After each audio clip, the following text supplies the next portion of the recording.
উত্তরে জেলা নওগাঁর মাঠে মাঠে ইরিবোরো আবাদে ব্যস্ত সময় পার করছেন কৃষকরা। কাটারিভোগ, জিরাশাইল, ব্রি-28, সুবর্ণলতা সহ হাইব্রিড জাতের ধানের চারা রোপণ করা হচ্ছে। বদলগাছি উপজেলার জিদিরপুর গ্রামের কৃষক আব্দুল জব্বার চলতি মৌসুমে 6 বিঘা জমিতে করছেন বোরো ধানের আবাদ। তবে সার, কীটনাশক, সেচ আর শ্রমিকের দাম বাড়ায় ফসল উৎপাদনে তার খরচ বেড়েছে।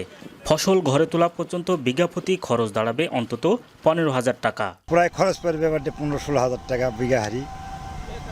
সব জিনিসের দাম বাড়তি, সার, ডিএপি সব কিছুর দামই বাড়তি। ধান আবাদে বাড়তি খরচ যোগাতে ধার দেনা করেন অনেক কৃষক, যা পরিশোধে ধান ঘরে তোলার আগেই উঠান থেকে ধান বিক্রি করতে বাধ্য হন। ফলে লোকসান কাটাতে মৌসুমের শুরুতে প্রতিমণ ধানের দাম অন্তত 1500 টাকা করার দাবি কৃষকদের। একই সাথে অভিযোগ করেছেন সিন্ডিকেট করে সারের দাম বাড়ানোর। শ্রমিক, সার সব কিছু মূল্য বৃদ্ধি, সে কারণে একটু দাম বৃদ্ধি হলে মানে 15 থেকে 1600 টাকা মন বিক্রি হলে মানে কৃষক পর্যায়ে সুবিধা হয়। আমরা যখন ধান লাগাই সার ও কীটনাশক দাম বেশি হয়ে যায়, যখন আবার বেচতে যাই তখন ধানের দাম কম হয়। তো ঘটনাতে এই বিষয়টা যদি সরকার দেখে আমাদের জন্য খুব সুবিধা হয়। এখন সবাই ঈদ লাগানো ব্যস্ত, শ্রমিকের সংকট, 500 থেকে 600 টাকা দিন দিতে হচ্ছে। রোপা মৌসুমে আমাদের টিএসপি, ডিএপি এগুলির বেশি প্রয়োজন, আর এটা আগনের প্রথমেই আমরা দিতে হয় এই জমিতে। এই দেওয়ার কারণেই এই কৃষকের চাহিদা অনুসারে এরা একটা ব্যবসায়ীরা হয়তো বা সিন্ডিকেট করে একটু দামের বৃদ্ধি তালিকা করেছে। এটা 140 থেকে 150 টাকা পর্যন্ত বেশি নিচ্ছে।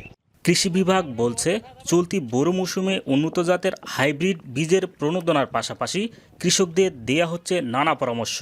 ইতিমধ্যেই বোরো আবাদ শুরু হয়েছে এবং এবছর কৃষক ধানের ভালো বাজার মূল্য পাওয়ার কারণে বোরো আবাদে কৃষকদের বেশ আগ্রহ লক্ষ্য করা যাচ্ছে।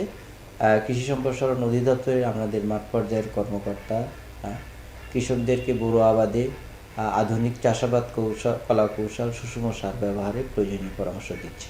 কৃষি বিভাগের তথ্য মতে নওগাঁয় এবছর 1,93,000 হেক্টর জমিতে বোরো আবাদের লক্ষ্যমাত্রা নির্ধারণ করা হয়েছে, যা থেকে প্রায় 12,86,000 টন ধান উৎপাদনের আশা, যার বাজার মূল্য প্রায় 5,000 কোটি টাকা। আব্বাস আলী, এখন নওগাঁ।